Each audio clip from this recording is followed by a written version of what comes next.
writer in her own right. So stay tuned for LiveWire right after this.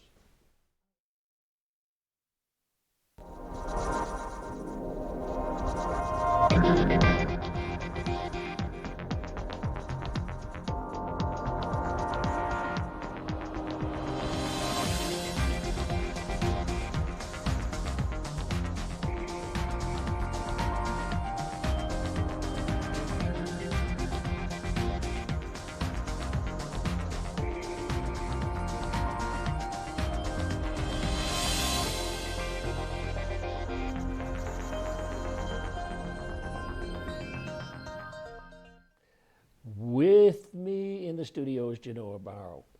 Did I say it right? Yes. Ah, good. Perfect. You know, that's a one big thing. You know, I get worried about saying your name wrong. You know, in every show, and I don't know how many shows I've done in the last 20x years. Mm-hmm. But always the worst thing is to say people's name wrong.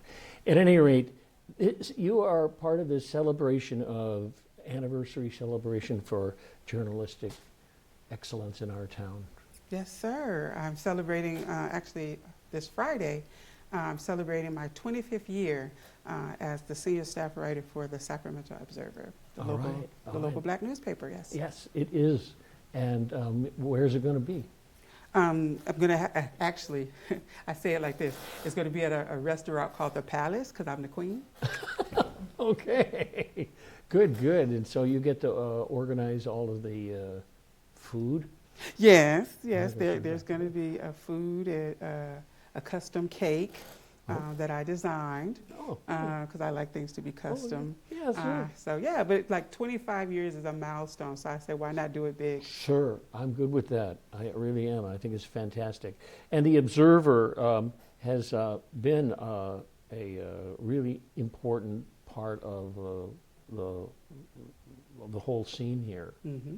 The local landscape, amazing that it has survived by comparison with other black newspapers. Mm-hmm. How's it doing? And in other newspapers in general, we've seen folks downsizing and going out of publication altogether, and the Observer has been lucky in that respect.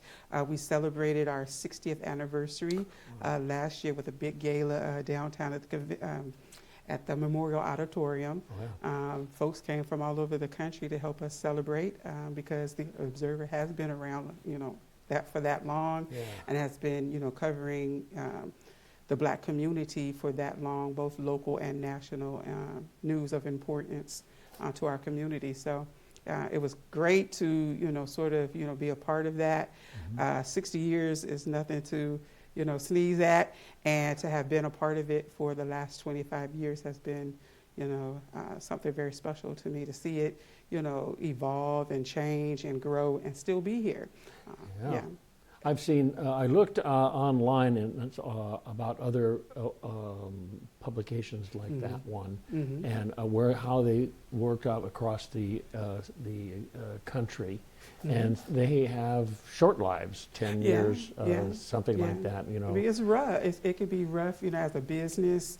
Advertising dollars aren't, what they used to be, but our current publisher, Larry Lee, other people in local journalism call him the guru, because he finds a way, to make it happen, keep the lights on. We appreciate him for that. And so, but he has taken over, when his parents, Dr. William Lee and Catherine Lee, passed on. And so they sort of trained him up in the way he should go, as they say. And he's taking the paper in, new directions, to new heights. And it's a beautiful thing. Yes, and it's also win some awards. So the John B. Russwurm. Yes, we won that. Yes, we won that last year, which made us the #1 black newspaper in the country. They gave it to somebody else this year, but we still know, we operate as if I thought they have to spread it out a little bit. Maybe they didn't have to. They didn't? Oh, no, I'm saying they didn't have to. Right. But they did, obviously. But we like that number one spot, and we operate as if we still have that distinction. Mm-hmm. It's interesting about the running of a magazine or a newspaper. Mm-hmm. You really have to have input constantly, constant input and running. So somebody's driven to make sure that there's a good article here and there. And Yeah, we like to think we have a couple of here and there. And so, like I said, my boss has been really good at sort of, going in, new directions and making sure we have fresh content. The work is plenty.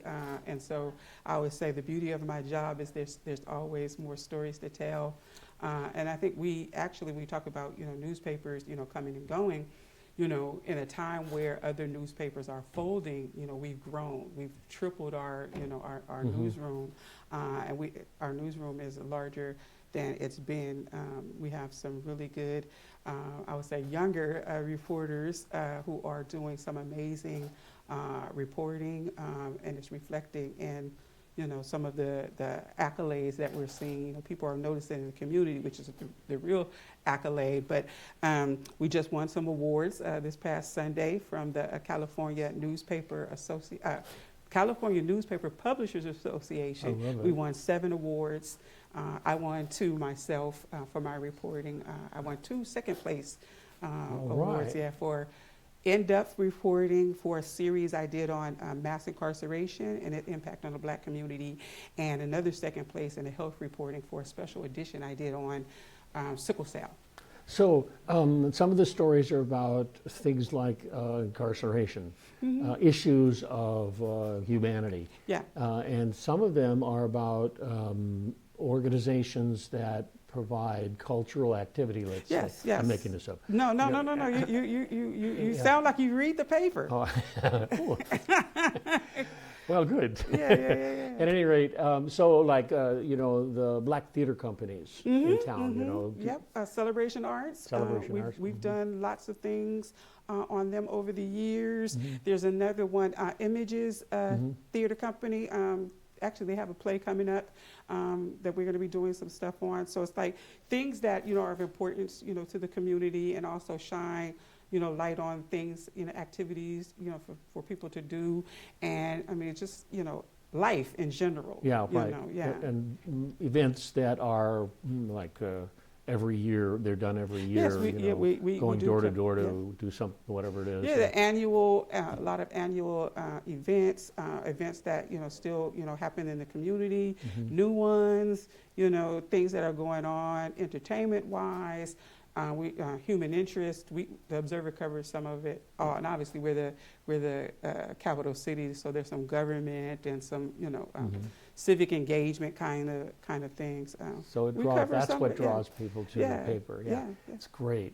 I think it's important to have that for the Black community and the Polish community or whatever. You know what I mean? They should have their own events.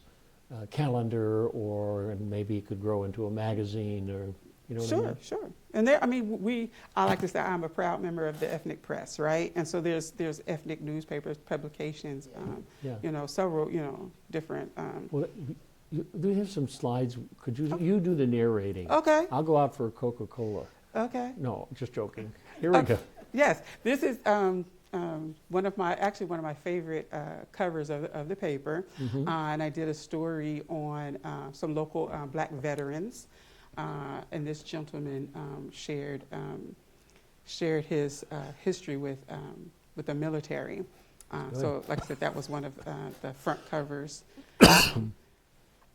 A World of Hurt was a series I did on. It was. The anchor to it was a story I did on the link between domestic violence and gun violence. We had the K Street shooting that made national headlines, and the suspects in that all had histories of domestic violence charges.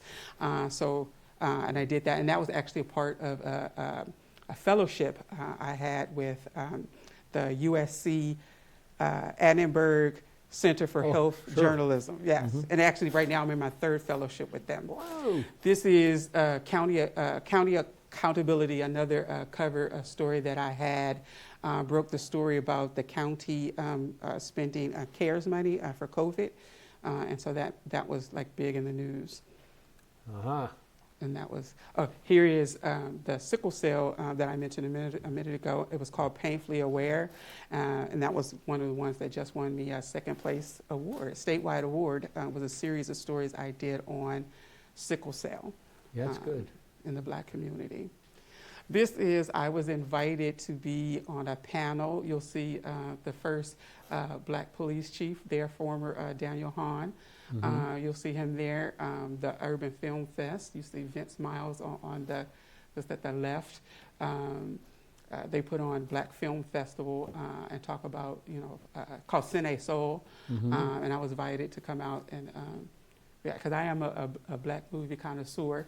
This is actually a couple of weeks ago. The Observer did a community engagement event called It's Okay, Brother.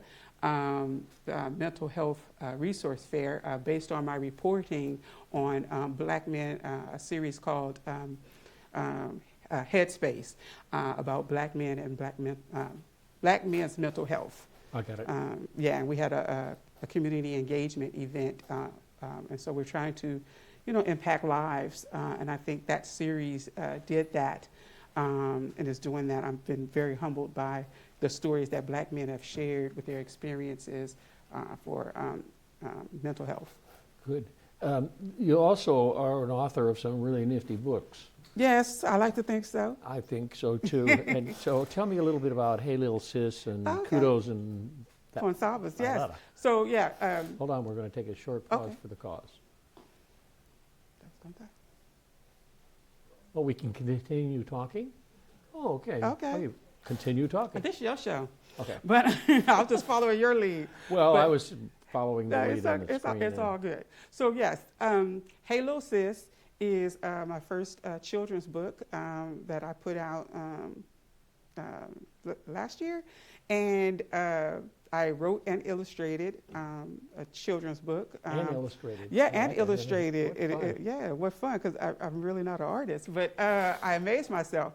Really went out of my comfort zone. But it was based on a, at the beginning of the pandemic when everybody was doing the Zoom.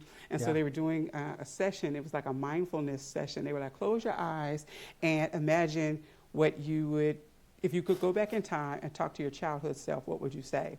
And so I was like, oh, wait, that's a good book. Really good. And a year later, I made it happen. And then also I put out, a few months before that, I put out my first book of poetry called 7 by 7 Kudos and Kwansabas, Something for My Sisters. Are you familiar with a Kwansaba?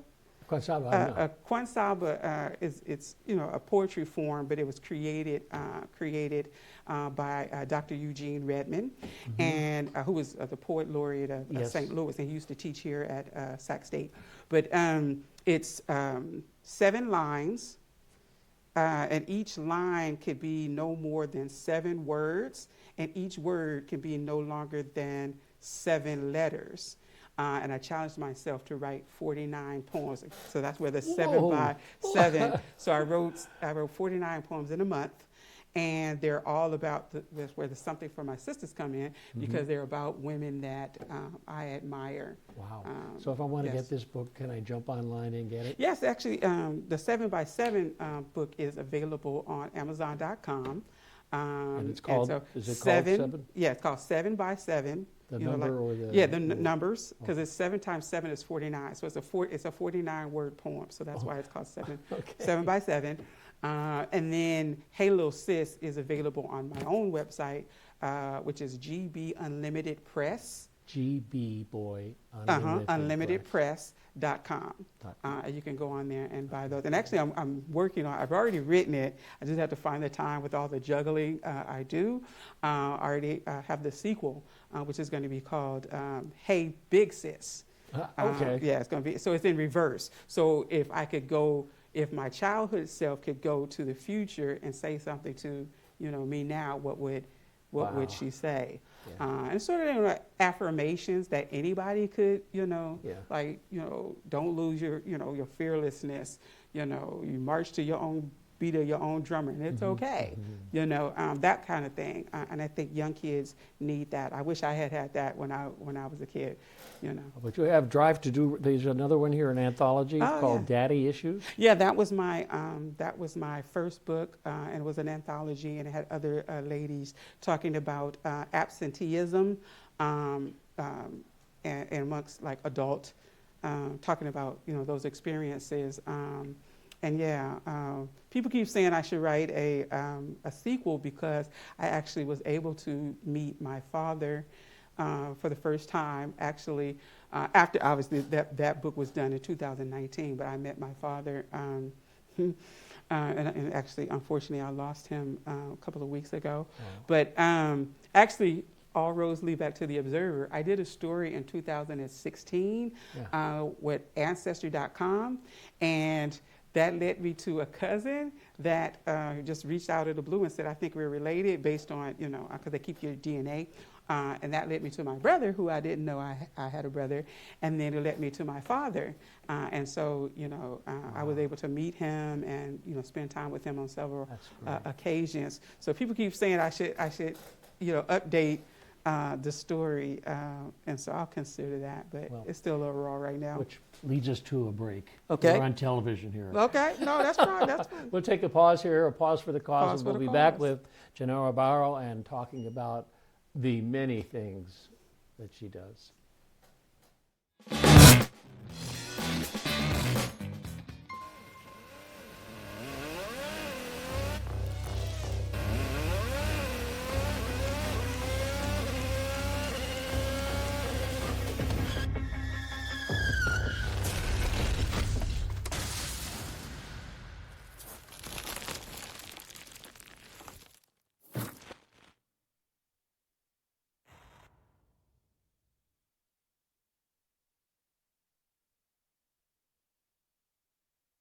Hey guys, it's me, Isabella Gomez, filling in for Smokey Bear because he's got more to say than just... Only you can prevent wildfires. Like, if you're outside enjoying a barbecue, don't let a hamburger distract you from fire safety. Make sure you aren't dumping your hot coals or ashes onto the ground because that could start a wildfire.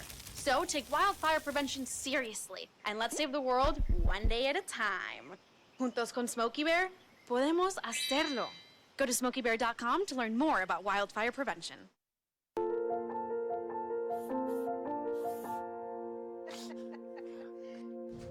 Do you want to go grab some frozen yogurt tonight? Maybe another time. Thanks, though. Hey, Charles, how do you like your burger? Ooh, well done, I hope. I love this tree.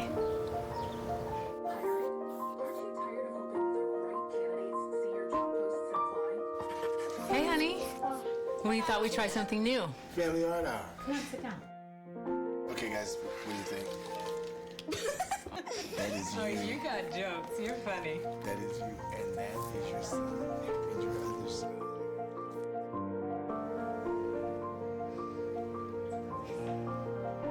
Learn about adopting a teen from foster care. You can't imagine the reward. Visit adoptuskids.org. We're coming back with Genoa Barrow, and we're talking about all the many things that she does in terms of our community and is it part of your family history to do these kinds of things, or are you the lone? No, I think it's a part of my family history. It's in the DNA to like be helpful to folks, and so I'm sort of the next generation of that. Yeah. But no one does like I'm the only well actually I always say my aunt, God rest her soul, she worked for a newspaper in Texas I think, but I don't think she might have been a writer, but I'm not sure. But but yeah. So there's some little drive in the background. Yeah. I think I say I understood the assignment, I come from, I was actually born and raised in West Who's Oakland. this in the picture? Oh, let's see. Oh, that's, speaking of West Oakland, that's Angela Davis. The That's Angela iconic- Davis. Yeah, that's Angela Davis. She Wow. just turned 80, but she was here last year, at the end of last year, talking about domestic violence, and I was covering it, but I had an exclusive interview with her. So that's my book. I couldn't. I Gave her a couldn't copy of resist. the book. I did, because Sure. I wrote a poem about her in it. In it? Oh, Yeah, being cool. a child of where the Panthers come from, the home of the Panthers. I mean, I couldn't, in her Panther history, of course, I couldn't resist, and she was very gracious. This is some of the members of our team, the Observer team, when I was nominated, I was a finalist last year for a Sacramento Press Club award, and they came out to, that's our publisher, Larry Lee, on the end, the tall guy, and our managing editor, Angelica Albioha, next to him. They came out to support. Whoa, how about all that? Whoa, yeah, look at that, yeah. live wire. Yeah, That's it. That's Yeah, it. that's me when I won first place award from Ethnic Media Awards last How year. sweet it is. Oh, Yeah, so that oh, was- it's right that on was- the mantle, right? Yeah. Very cool.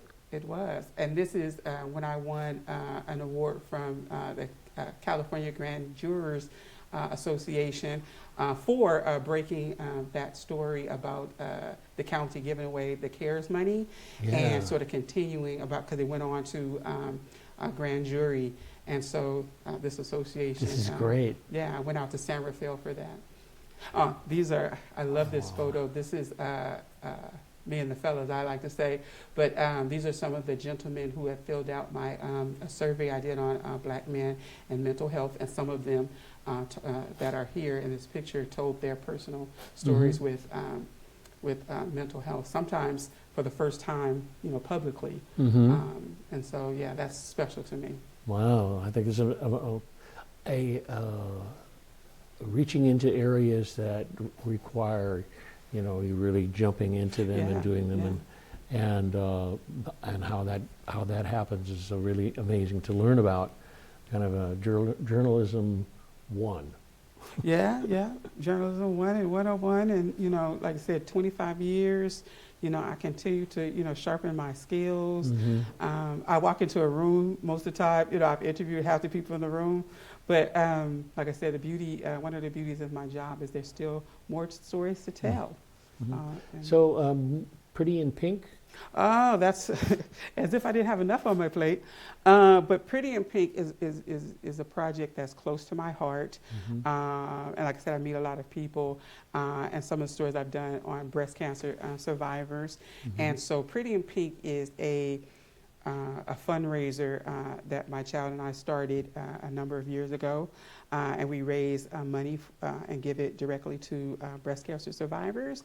It's a calendar fundraiser. We're looking for models right now. Oh, I see. And so, no, we're looking for models. And what we do is we feature girls in the calendar. Some have a direct connection to breast cancer. Some just want to help. Some have like a mother who has is a breast cancer survivor, a grandma, aunt, a mentor. Some, like I said, some just want to help, and we feature them in the calendar that they sell to supporters and whatnot. And again, we launched that in October, which is Breast Cancer Awareness Month. Yes. And so it's a project that's close to my heart, and we could really use some support for that. So, Okay, well, how do people do that?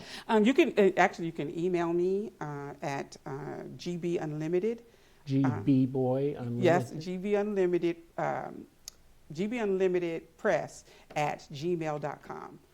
You can reach me because we are having a model search. We did our first photo shoot. I took the pictures. Okay. I'm a woman of many talents, but we had our first photo shoot a couple of weeks ago. It's very hot, but we appreciate the young ladies really participating in this and trying to help survivors. Wow. So the future. Tell me about the future. Oh, What the do you have future. in the mind? of projects that you are hoping to do in the next 5 years? Yeah, in the next 5 years, some obviously still working for the Observer. Like I said, there's still stories to tell. You know, I have a few more books in my head that I need to get out and into the world and on shelves. And actually, I may have an opportunity to turn some of my poetry work into some things on stage. Oh, good. So again, those are the connections out in the community. Somebody brought that idea to me, and so I was like, "Ooh, that might not be a bad idea." Yeah. So I'll still be writing whatever it is, because I'll write, I think, to the day I'm gone. Good. But no, not the day you're gone. You're funny, right? I think I am going to write my own obituary, probably. I am the obituary writer for the Observer as well. Hand it up as you're going. Here, make sure y'all get it right. I don't know what oh, it's just so great. It's great to have you on the program to talk about these things. There are people in the world who just have these projects that are people-oriented and creative, and you are one of them. Yeah, I think it's fantastic. Thank you. So, and in the areas of journalism and in the newspaper that you work for, it's a newspaper, right? Yeah. And I would call it a magazine, but It's okay. okay. Is this very exciting to see how this all works out, and you must enjoy it. Yeah, I do. Like I said, I've been around 25 years, and you know, I like to say I stay humble and I stay hungry. And you know, there's always, you know, other folks coming, younger folks coming. You know, so you have to stay, you know, relevant, and you know. But I was like, and journalism has changed a lot. You know, how people get their news has changed a lot. But you know, I like to think, you know, you're grounded in the foundation, you know, of journalism. Like I say, journalism excellence. You know, I've been blessed. Okay. So. Well, Genoa Barrow, thank you for coming on the program to talk to me about these activities that are happening in the community. A lot of people think right about now that, well, there's nothing happening in the world, but there's a lot happening in the world. I get to a little bit of it. Just come back when you want to talk about some other things that you're doing. Oh, okay? I will. Okay. I will. Thank you for having me. Okay. Well, that's it. That's all we have for today. And it's been a wonderful talking with Genoa Barrow. And I wish her well. Thank you. Okay. Bye. Bye. I hope you say goodbye.